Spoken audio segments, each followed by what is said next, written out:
Welcome to the 5 o'clock show. It's time for Common Sense.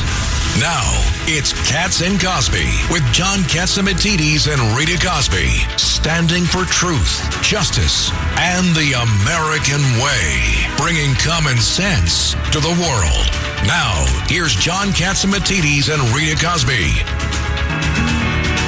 Within the sound of silence,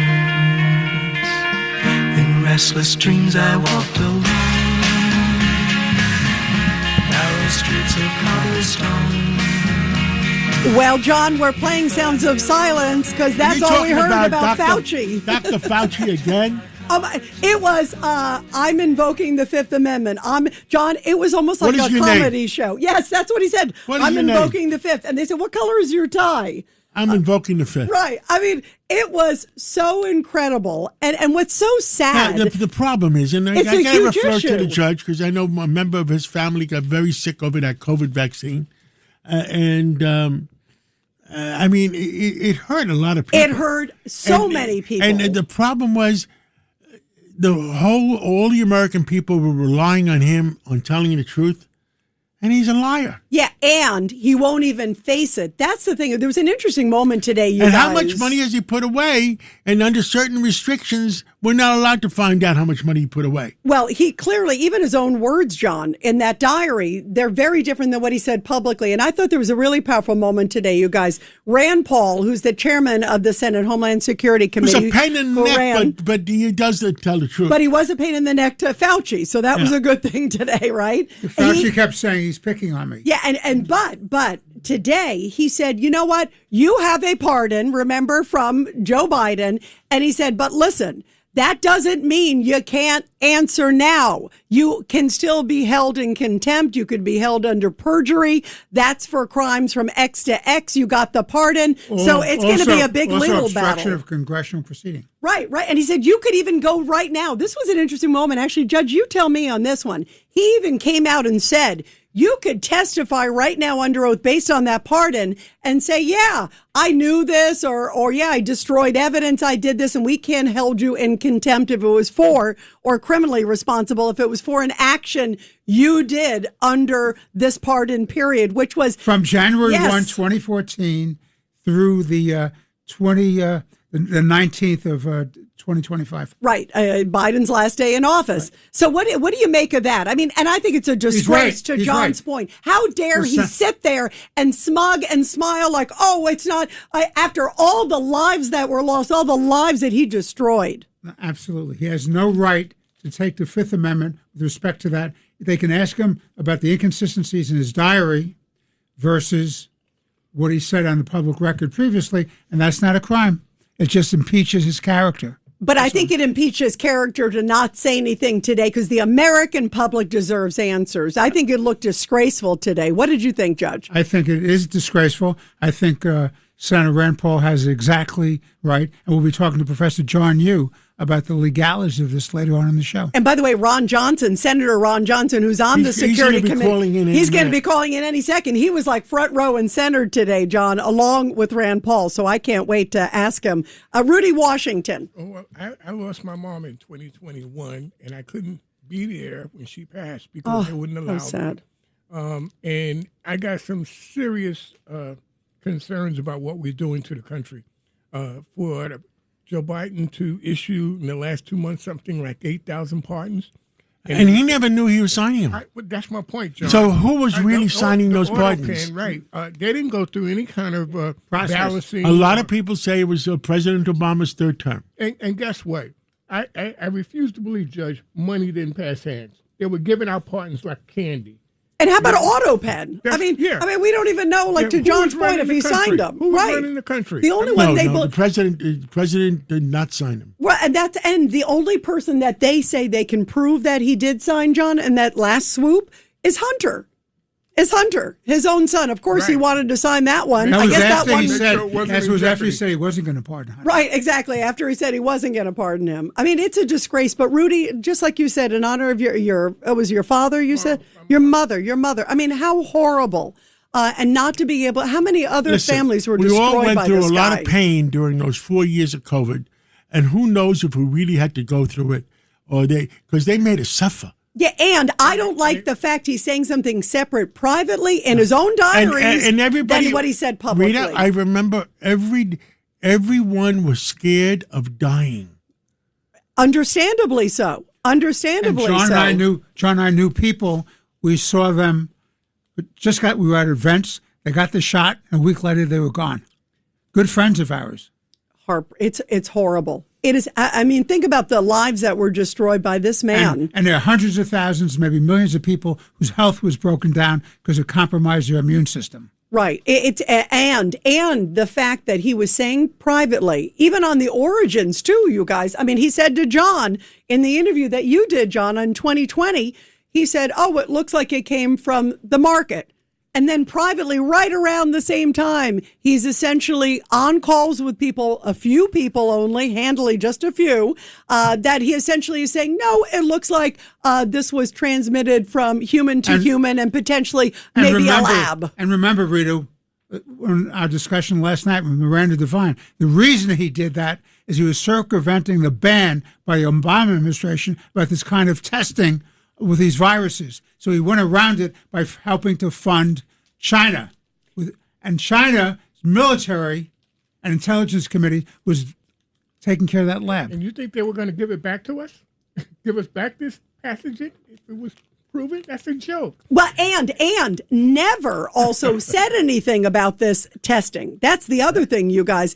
I mean, that's a disgrace. We had Navarro sitting here in the office, remember, with us right here in the studio. And Navarro said that there was never a conversation with the president where Fauci said anything about funding for gain of function coming through the Wuhan lab. It was all a big cover-up. Yeah, because he knew how bad it looked. And Governor, they told you some guy ate some bat meat and we all got sick. How do you like that one? What do you think, Patterson? Sounds pretty bad. That's some rough bat meat, isn't it? Sounds delicious. Bat meat?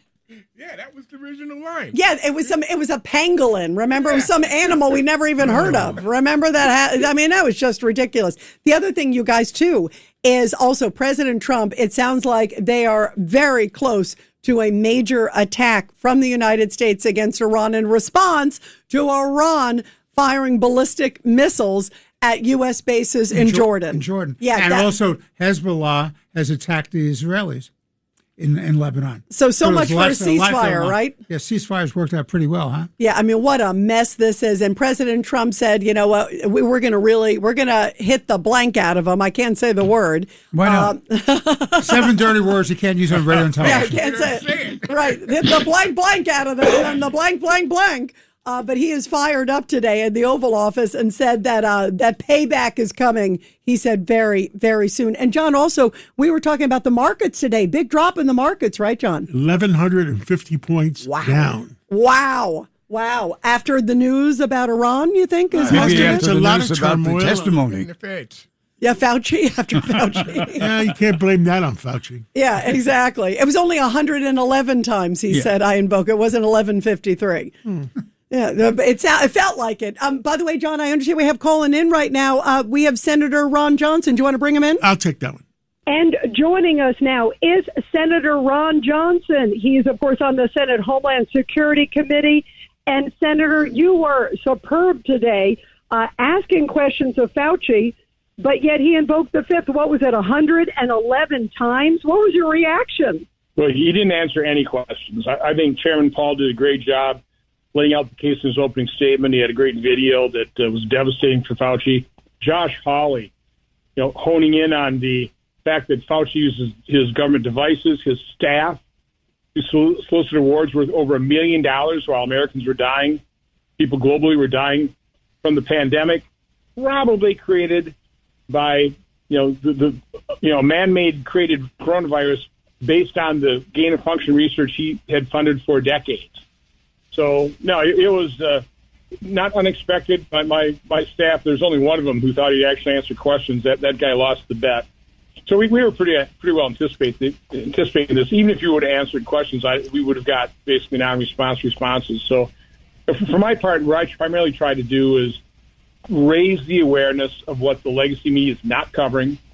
The fact that injection injuries are real, They knew about them. They didn't warn the public. They're still not warning the public. These injection injured cannot get treatment.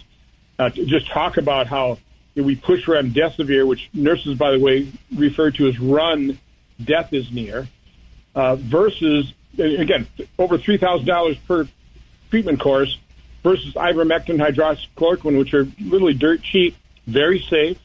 And from my standpoint, what I saw during the pandemic, very effective. Is this going to be a hard case to prove? I mean, by all the things that he's doing, I mean, there's something wrong. Every American feels like there's something wrong. By taking the 5, what do you think, Senator? Well, first, I think it's extremely easy to prove. I think we proved that today.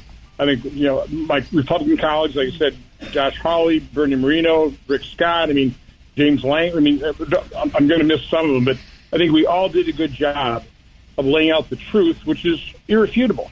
The problem we have here is even this has become a partisan issue. If you listen to the Democrats, they were still singing the praises of St. Fauci, the science.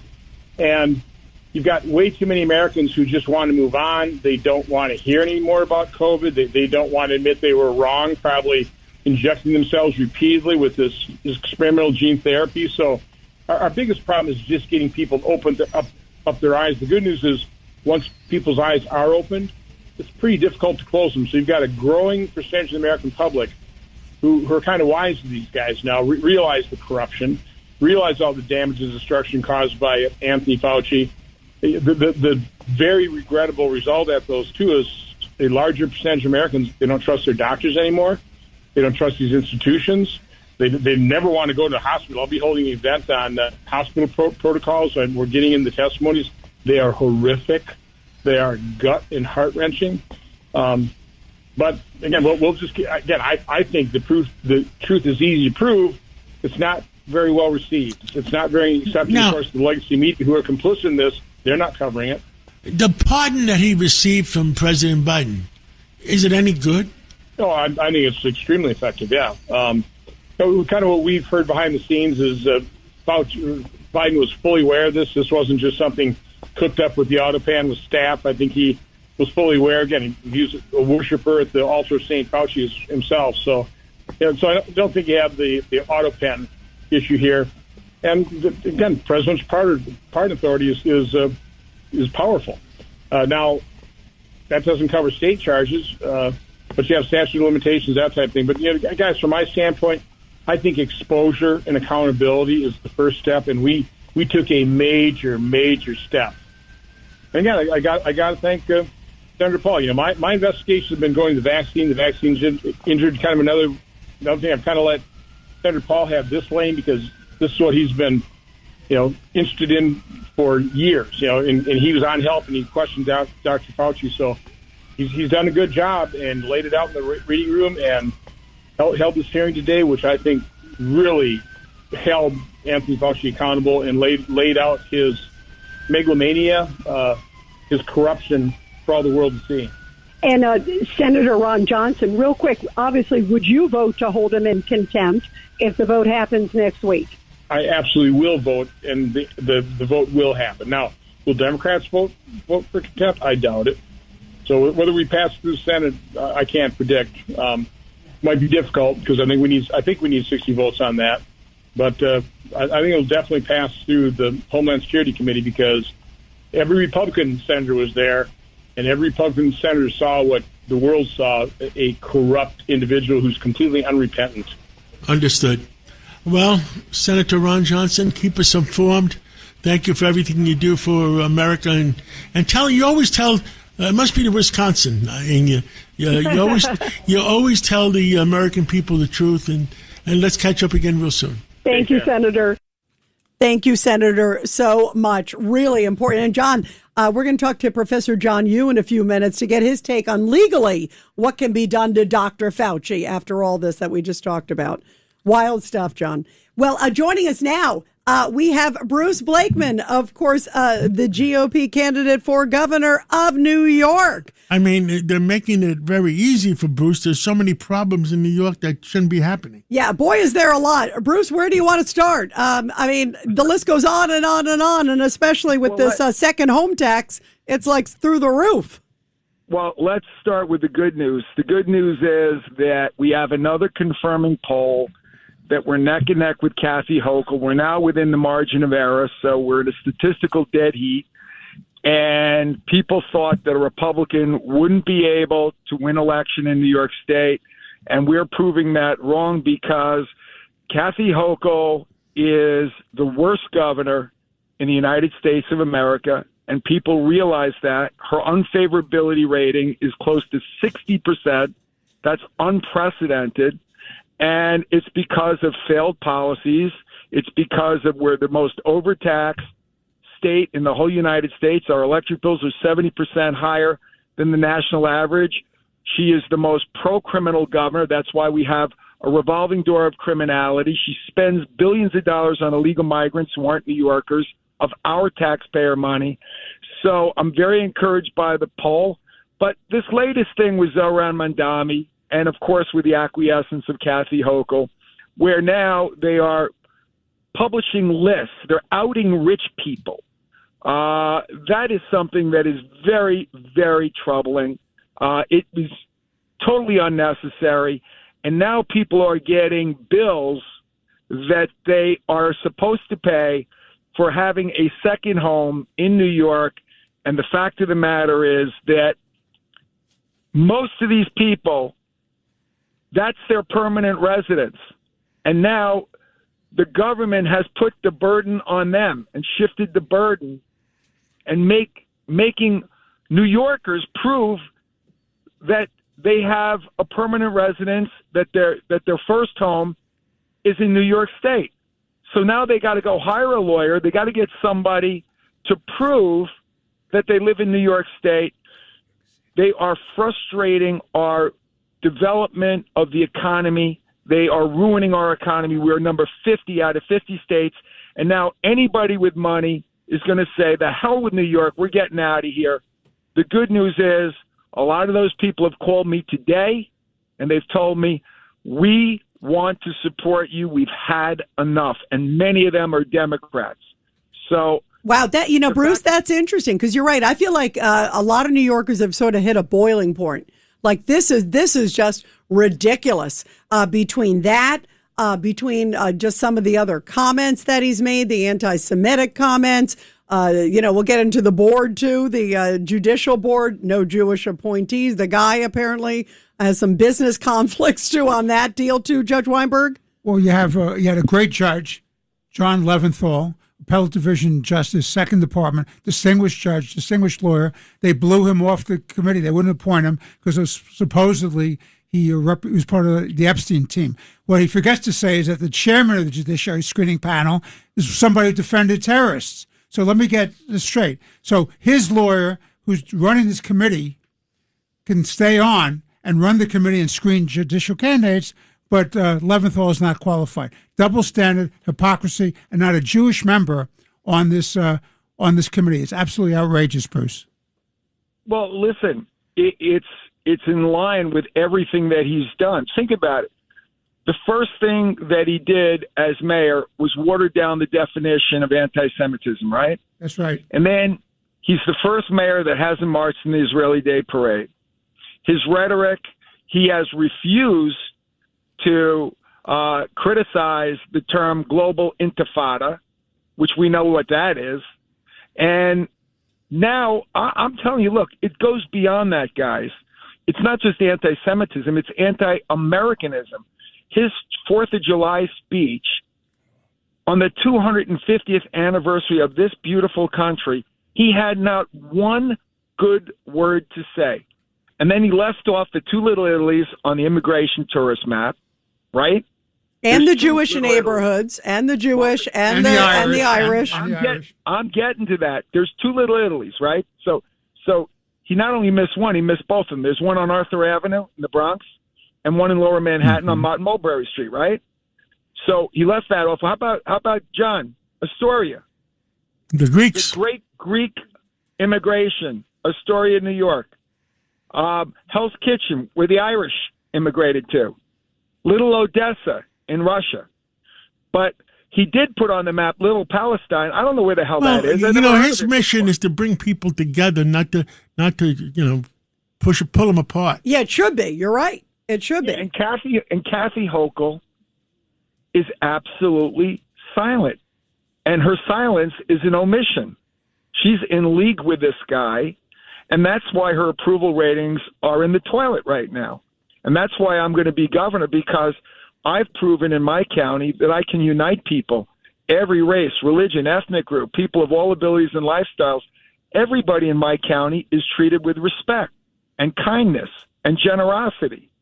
But that's not the case in New York City. Zohran Mamdani is the great divider. He's not a unifier. He's done nothing but divide the city. And first it was the Jews. You notice that an Asian American was attacked the same night that that Upper West Side Jewish resident was attacked. An Asian American was attacked because in Mamdani's world, Asian Americans are capitalists. They're small business owners. They're entrepreneurs. They believe in good education. They believe that there should be schools for the exceptional. And these are all contrary to things that Zohran Mamdani stands for. So it's not surprising. First it's the Jews, then it's the Asians.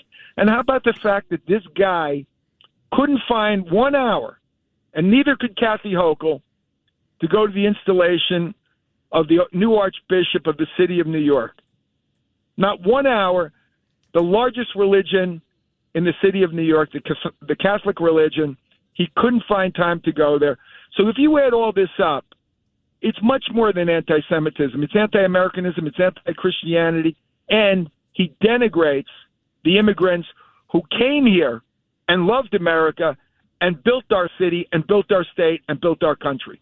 Yeah, there's a lot there. And just like you said, Kathy Hochul seems to not be disagreeing with him She's a great on enabler. anything. Yeah. She's a great enabler. Right. None of this would be happening but for her. Where's her moral courage? Where's her intellectual fortitude to say and do the right thing? Well, and everybody, obviously, for everybody understanding, she's the one who could be reining him in. She has the authority. And to Bruce's point, she's the only one, really, who has the ability to rein him in, and she's not doing it. Bruce, congrats. She gave a $5 billion bailout to the city of New York without any conditions, without a control board, without any strings attached, and without making it very clear to Mamdani that you have to support the NYPD, you have to backfill all of those vacancies in the police department of all the people that retired.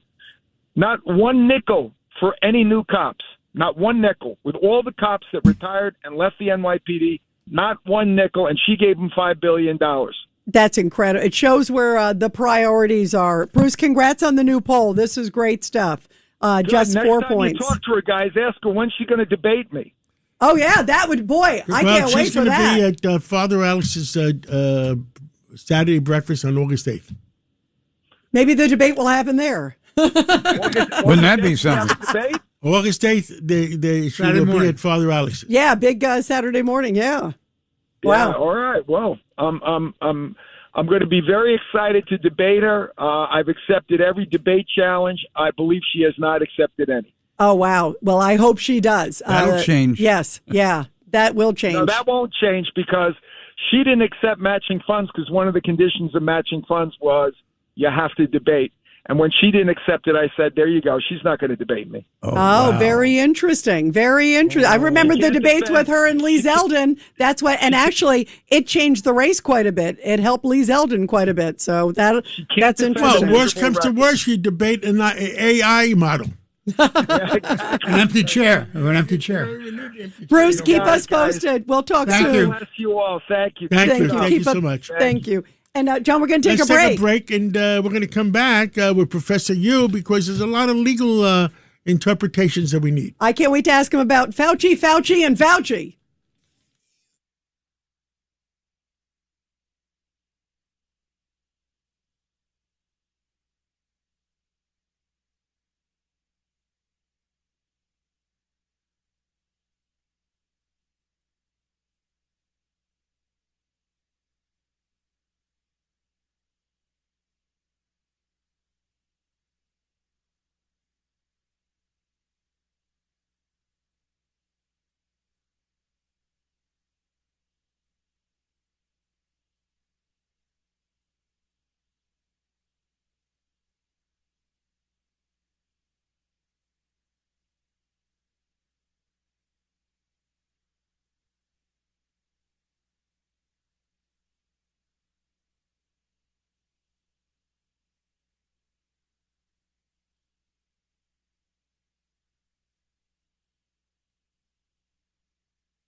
A common sense recap of the day's biggest stories. It's John Catsimatidis and Rita Cosby. Cats and Cosby on 77 WABC. Well, we are back, and we've had some great show for the last 2 days. And, Yes, we have. And now, there's so many legal items on the shelf. And Judge Weinberg, we got John Yu calling in from Berkeley. Professor John Yu. Absolutely the best. John, welcome back to the show. Oh, thanks for having me back, guys. Great to be with you. So, you have Fauci taking the... By the way, Judge Weinberg is smiling. I love having John Yu. Yeah, he loves you. All right. 111 times Fauci takes the Fifth Amendment. That's very interesting because right in front of me, I have the executive grant of clemency from the so-called President of the United States, Joe Biden, to Fauci, running the period January 1, 2014 to January 19th, 2025. So on what basis does this gentleman take the Fifth Amendment? He can't say on advice of counsel because the D.C. Circuit, John, as you know, has made very, very clear that's no protection until it's changed by the Supreme Court of the United States. You cannot say on advice of counsel, I'm taking the Fifth when you have this grant of immunity. What say you? So first I want to thank the judge for smiling when he heard I was coming because usually when I appear in courtrooms, judges frown. So I'm really appreciative at the reception. And it's a big smile too, by the way, Professor. But this is a really interesting and difficult question, and it has to do actually with the pardon clause of the Constitution, because when a president pardons you, it's only for things that have already happened. So if Anthony Fauci lied to Congress any time before President Biden pardoned him in 2024, then he can never be prosecuted by the federal government. But if he were to do something new after the pardon that violated the law, he could be prosecuted. You can't pardon people for things that haven't happened yet. In fact, the Supreme Court has observed a few times. In fact, presidents, I don't think, have ever actually tried to pardon people for things in the future because they've understood this. So if Fauci lied before this committee now, he could be prosecuted for that. Biden's pardon wouldn't immunize him. And so that's the basis for his claim, is that Senator Paul, I guess, is trying to ask him questions about why did you say one thing in public and then tell your diary something different? Were you lying to the American people? Were you lying to Congress? But he could admit that that's different, John. He could say, yes, it's different. So what? Yeah, if he told the truth, then he doesn't have to worry. And that's why him taking the Fifth, I think, points to something more here than what he claimed, that Senator Paul's out to get him. Because there are, if you look at his diary, there are serious differences between some of the things he told Congress and the American people during the lockdowns and what he was telling, I guess, himself. By the way, major contradictions. I mean, there's major contradictions where he's talking about knowing that, it looks like a lab and it doesn't look like it's a wet market, essentially. And then he's telling the public it's a wet market. Then he says, I didn't convince people about the closing of schools. And then he's in his diary talking to former mayor, current mayor at the time, Bill de Blasio, saying, I'm so glad I was able to convince him to close schools. So which one is it, Dr. Fauci? Oh, yes. That's his problem, is that the safest thing for him to do would be to tell the truth and say, I actually wasn't being truthful with the American people back then. I knew the facts were different. And then go on to equally serious things, not just that he's involved with the lockdowns, not just that he had more advice telling him that this might have come from a lab leak, but also that it appears that he might have exaggerated the mortality rate for the disease, that by maybe one order of magnitude, which is incredible, that he organized an effort to suppress contrary opinions by serious virologists at places like Stanford and Harvard and Oxford. And so, yes, he could, Mr. Catsimatidis is exactly right. He could tell the truth, and then he'd have nothing to worry about it. But then he'd also have to say, but I was lying 5 years ago. I was lying 6 years ago. John, Let me ask you this question, switching gears. So we have a mayor here in the city of New York who's done nothing but create a climate of fear and hostility against the Jewish community in this town, and it's led to disorder, violence, people being stabbed on the street merely because they seem to adhere to a particular religion or ethnic group. So how close are we to having an incitement charge against him, having created this climate? How close is it to meeting the standards that has to have some sort of immediacy? I don't think it's happened yet. You might remember that there is a very high standard because of our protections for free speech against incitement. Against incitement. Sure. Oops, we're losing you. John, Professor, we're losing you. You're breaking up. I'm sorry. I'm sorry. There's a lot of problems with doing. I don't know if it's incitement of violence. It would be hard to prove. I mean, it has to say something which almost it's like yelling fire in a crowded theater, something that like imminently causes some kind of violence. I don't know if we've seen that yet. He's going to run into all kinds of problems. These communists and socialists, they are frustrated by things like the Constitution. They don't like things, for example, the protections for private property. Oops, right? We're losing you a bit, Professor. People. Sorry. Sorry, we're losing you a little bit. But your point is that you don't think it's reached that point yet, right? Is what you're saying? I don't know. I don't think so. Although, it's going to take him threatening people. I guess he hasn't done directly by name, but that it has to spark some. It has to spark some kind of immediate violence, and we haven't seen him do that yet. All right. Well, we'll see where it goes. Free speech. Yeah.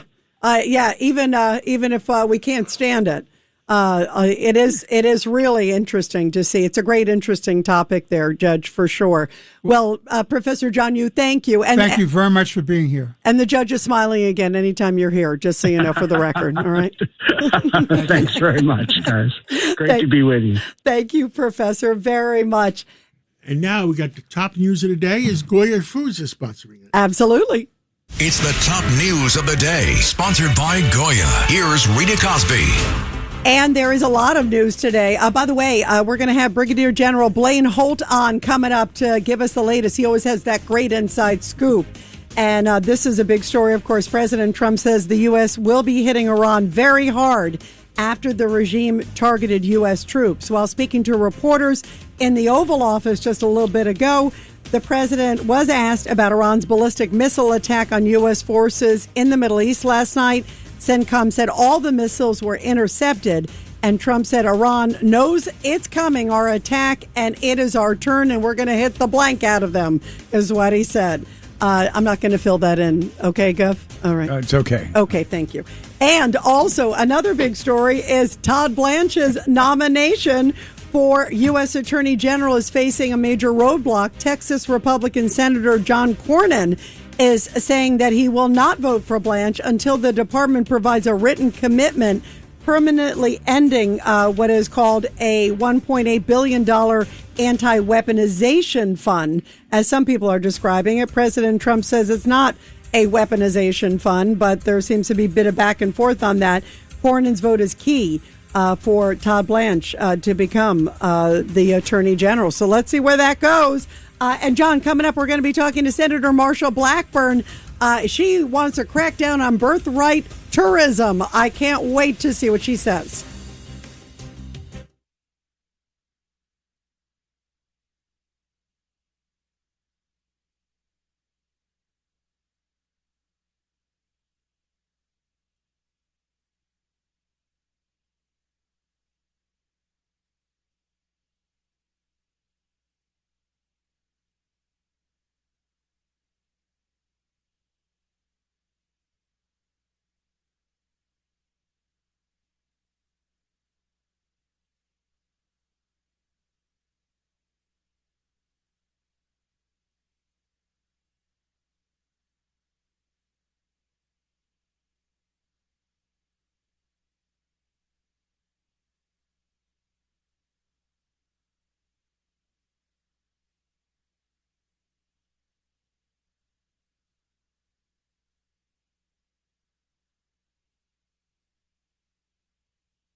you're commuting home with Cats and Cosby. Now, here's John Catsimatidis and Rita Cosby on 77 WABC. Well, calling in from the great state of Tennessee, we have Senator Blackburn.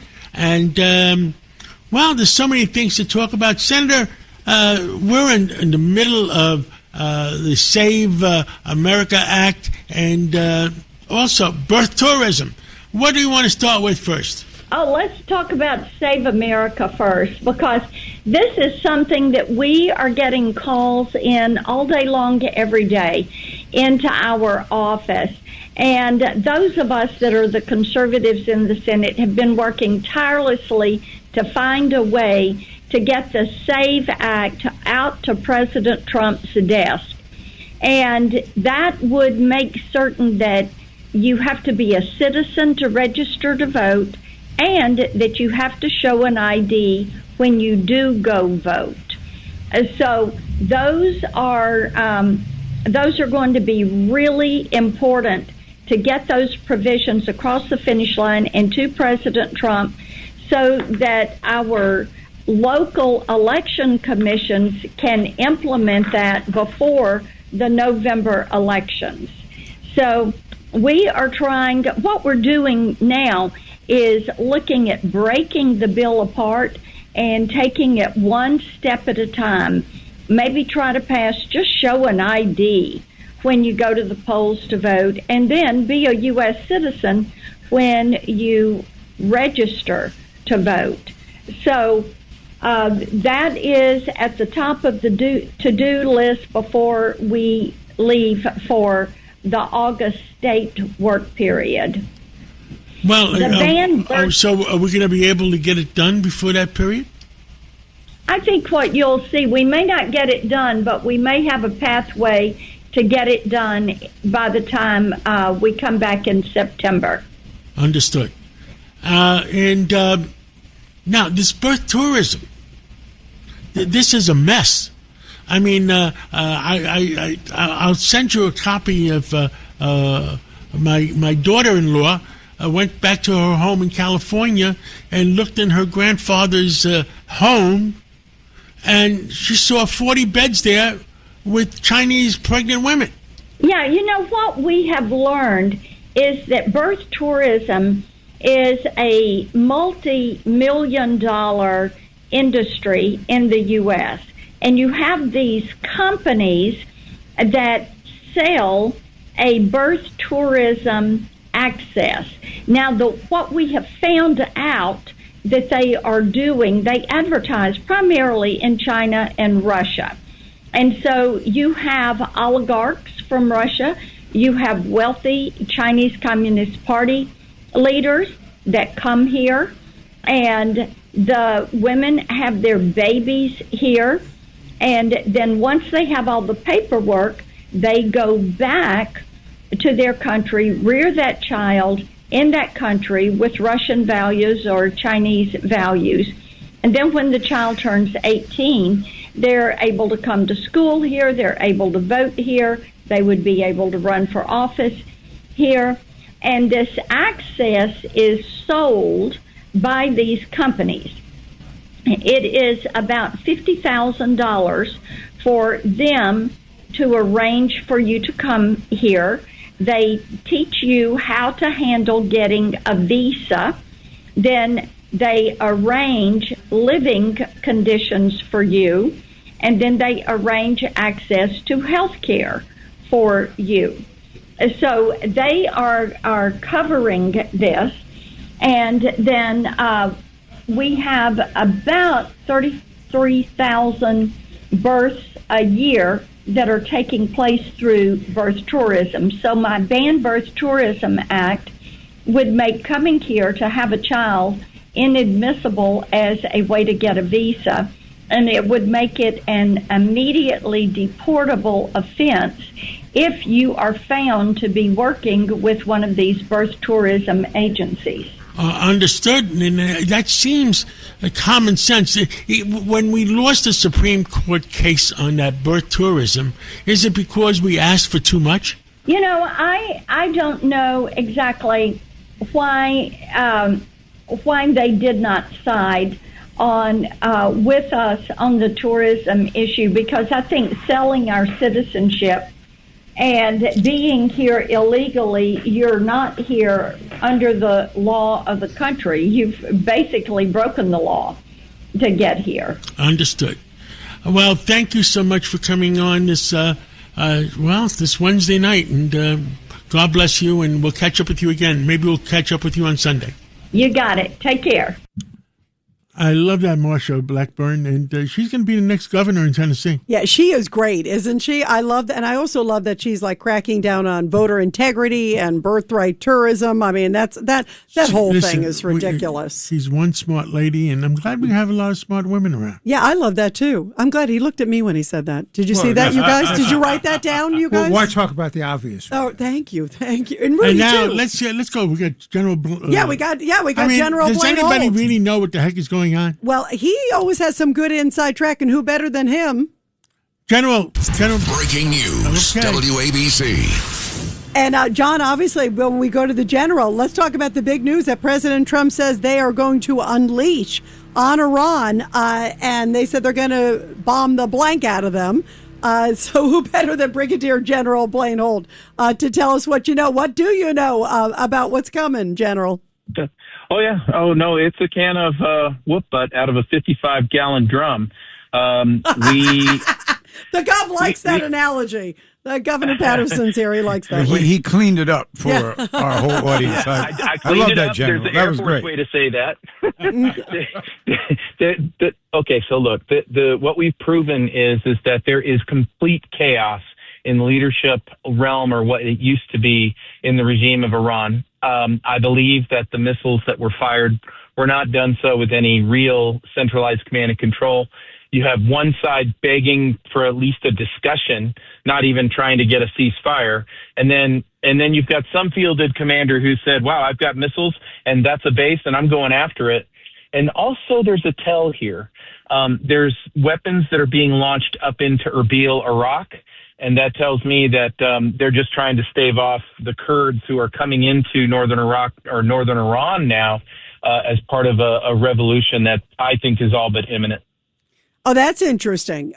You're right that they were hitting in there. Let me get to the divided stuff, because that was something, Blaine Holt, that President Trump was talking about today. It's so funny because, he answered more questions today, I think, than Biden did in his whole presidency. But one of the reporters asked him, what's your response? And he said, this is a different group than the ones we're dealing with, we're negotiating with, that he says did these strikes. But nonetheless, payback is going to be a blank, and we're going to really hit them hard. Do you think he's trying to say it doesn't really matter who it is, you got to rein them in? I'm not going to use the excuse that we're talking to maybe, quote, a calmer group, rein them in.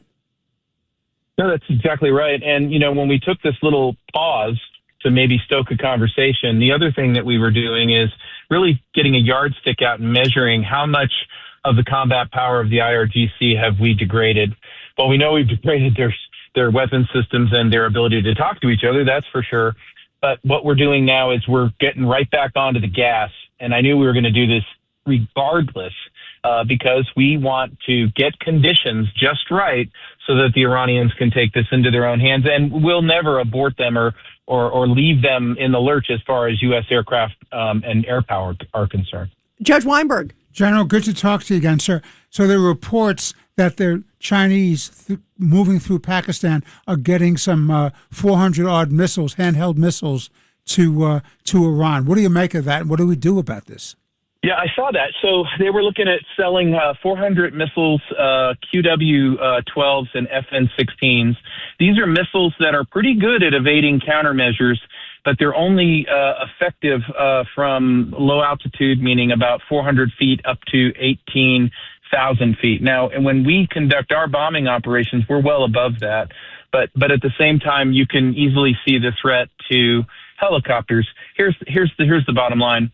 I don't believe China's going to be doing this in advance of that state visit coming. I don't believe the weapons dealers in Hong Kong have any ability to receive $70 million from the Iranians. And I don't believe that the Pakistanis, who have just sewed up and made better relations with President Trump via trying to get to a peaceful outcome as managing weapons into overland routes that we will hammer before those missiles ever even see the light of day. I just don't see them anteing up that kind of geopolitical capital on a regime that's all but dead. Those missiles effectively will do nothing. What about, though, also the fact that they seem to be giving some satellite information? I mean, a lot of people seem to maybe not the weaponry. Exactly, targeting our bases because they've gotten intel about certain things about our bases that is not necessarily public knowledge. Also, CIA dark sites, too, and that's China and Russia. Yeah, so on the Chinese side, we've got to work that just from a political aspect, and I think President Trump's already flashed the tariff card in front of Xi Jinping. He's already due for a real rough visit because of the election stuff we just laid out. But in the Russian side, Lavrov just met with Rubio, and I'm sure Lavrov said, okay, I'll tell you what, you and NATO, more specifically, stop helping Ukrainians with targeting, and we'll make sure that Iran doesn't have access to our space assets. And there is a chord there to run diplomatically because the last thing on this earth we want is for those two wars to fuse themselves together. There is very clear historic examples where that has happened, and it doesn't end up well. Yeah, it's interesting because Iran, Zelensky yesterday also sort of suggested that, remember, they have information about these drones that Russians have been using and that Iran has been using. So it's similar technology, obviously. It is true, but like President Trump said with regards to our intelligence on Pickaxe Mountain, the information's not very valuable if we already have it, and we do. And so we know everything there is to know about a Shahed 136 drone. No secrets under the hood there. They would love to see ours, but I think what they'd really love to see is our new counter-drone technology, which is getting better and better by the hour. And I know that for a fact from some of these contractors.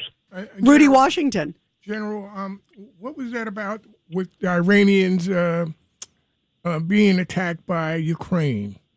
Ukraine going after the Iranians 2 days ago. Yeah, so the Ukrainians got some intelligence about a Caspian Sea vessel that may have been smuggling weapons, and there was Iranian crew on board. They attacked it, and I think that they thought this would be the greatest thing to endear themselves with the United States. After all, these are mutual interests. But what I think happened behind the scenes, Rudy, is that I'll tell you what, you're going to keep the Ukraine-Russia war away from the Iranian war because the last thing we want is Russia and China coming off the sidelines and seeing great powers in direct contact with each other. Yeah, he's worried. Doesn't want them to meld. It's going to be. It's interesting. There are a lot of chess pieces here, as we're all talking about. The guns of August. Yeah. World War I. Yep. Exactly. And the dollars of August. Now it's an economic war as well. And kudos to Secretary Bessent for drying up just about every channel of money laundering possible to the Iranians. Yeah, and hopefully it keeps coming. There's that sanction bill that they want to name after Lindsey Graham. That's Russian, and they want to add Iranian sanctions. I say squeeze the heck out of them. Thank you very much, Blaine. We love you. Thank you, Blaine. Love you back. Always my pleasure. Thank you. And, John, I understand we have calling in Michael Watley. I'll take it. Well, we have a special guest today. Michael Watley is here in the studio with us, and he was the former chairman of the Republican National Committee. The president asked him to run for Senate, and he's running for the Senate for the great state of North Carolina. And, Michael Watley, welcome to our studio and welcome to WABC, and tell us what the heck is going on in North Carolina? You know, John, it's always good to be with you. Really enjoy the time we get to spend together on air. And look, North Carolina, we're in a great Senate race. The race is very close. North Carolina is a purple state. We know it's going to be closely contested, but we're going to win because I am running against the worst governor in the history of North Carolina, Roy Cooper. And, he is a full-tilt leftist, just like the DSA and the Democratic Party in their fusion here. And we're going to make sure that we win that race and give North Carolina a conservative champion and an ally for President Trump. There is a give and take in the Democratic Party. What the heck is going on here? Who's going to win in the Democratic Party because they're not raising any money for the Common Sense recap of the big stories. It's Cats and Cosby on 77 WABC. And we are back here on Cats and Cosby. We were talking about Fauci. And you know, one of the most disgraceful things, I think, you guys, is the fact that there were a number of media outlets. These diaries come out that clearly it's his diaries. And there's no dispute that it's his diaries, where he says something totally different than what he was saying to the media.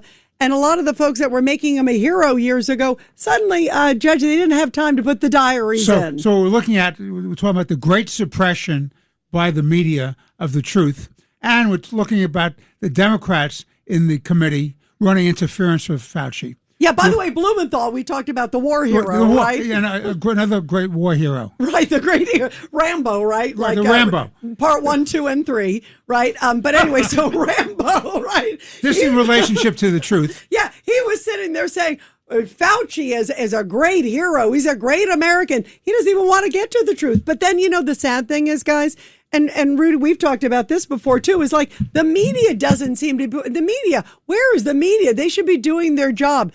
It's his writing. It's very clear. It's very different than even what he said to John in the interviews. And like, you don't hear anything on a lot of the media. Did we ever put up the interview from 5-6 years ago? Yeah, we did. We did post that interview from, and it's like, it's disgraceful. In fact, maybe we have a clip. Go to WABC radio.com website. Guess what? You find the interview in plain sight of Fauci from 2020. And in fact, John, here's a clip I want to play. Here's a little clip of what he said to you in 2020, different than what he said in his own diary at the same time.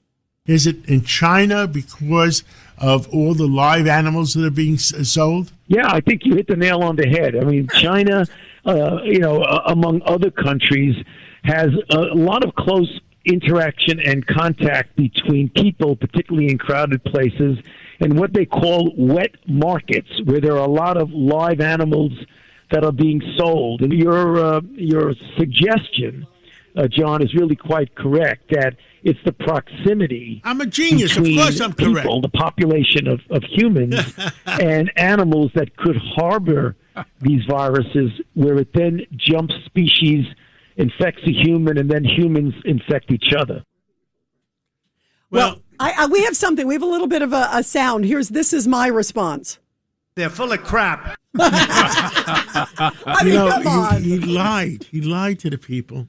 And so many people died during COVID. So many people were scared crapless during that 4 years. Think about all the students who lost. We lost, I feel like, a generation of people. The students lost schools. And he misguided everybody. Yeah, lost loved ones, couldn't visit loved ones, damaged loved ones. Forced people out of the military. People, nurses and police officers lost their jobs. Yes. Right. I mean, it's absolutely. And today he sat there with a smug little face. I just wanted to wipe that smile off his face. And he was saying, "Oh, I take the fifth, no matter what." What do you think? What do you think? Final thoughts, Judge, of where this is going? I think the good grounds to saying there's obstruction of Congress. He doesn't have a defense. Fifth Amendment is not applicable. And the problem is, can he get over the hurdle of the 60 votes to block the filibuster? That's the whole point. Well, what do we all stand for? Truth, justice, and the American way. We're trying to God fill bless in America. for Concha. It was Tom Cotton who first raised the possibility of the lab. It was my show on Life, Liberty, and Levin with a guest, a man who was formerly the New York Times science writer, Nicholas Wade, who had written a long piece, who I brought onto the program that pushed this really into the national mindset in a very significant way, because he is a very serious writer for a very liberal newspaper. And he was retired, but he was very, very concerned about what was taking place in the reporting. And I gave him the first national platform that he had. And people don't remember how free speech during that period of time was under attack, like everything else in terms of our civil liberties. But most TV hosts and radio hosts were too worried, too nervous, too stressed to take a firm stand. And I'm not talking about the nut jobs and the conspiracy nuts. I'm not talking about that. I'm talking about legitimate, substantive positions. So Nicholas Wade was on Life, Liberty, and Levin on May 23, 2021. I don't normally do this, but I need to do this because it's very important. Our history is very important, especially when it comes to this virus and the lack of civil liberties. Cut 2, go. Our guest is Nicholas Wade. The question is the origin of COVID-19. This was brought to my attention by a friend of mine, David Berlinski, one of the smartest people I've ever met. He's been on this program a few years back, and he said, Mark, you got to read this article, and you need to have Mr. Wade on your program to talk about this. That is the origin of the coronavirus. And Mr. Wade is an investigative science writer. He's formerly New York Times science writer, formerly writer with Nature and Science, so he knows something about these subjects. And I want to thank you for coming on the program. The first paragraph, sir, of your piece, which is published in something called the Bulletin of Atomic Scientists, so it sounds like it's quite legitimate. The first paragraph says, the COVID-19 pandemic has disrupted lives the world over for more than a year. Its death toll will soon reach 3 million people. Yet the origin of pandemic remains uncertain. The political agendas of governments and scientists have generated thick clouds of obfuscation, which the mainstream press seems helpless to dispel. So I want to go through some of this so it's understandable to all of us, some of the institutions, some of the names, and you can fill it in for us if you don't mind, sir. So let's begin with identifying some of the institutions and actors. What exactly is the National Institute of Allergy and Infectious Diseases in Washington, D.C.? Well, that's a branch of the National Institutes of Health, and it awards grants to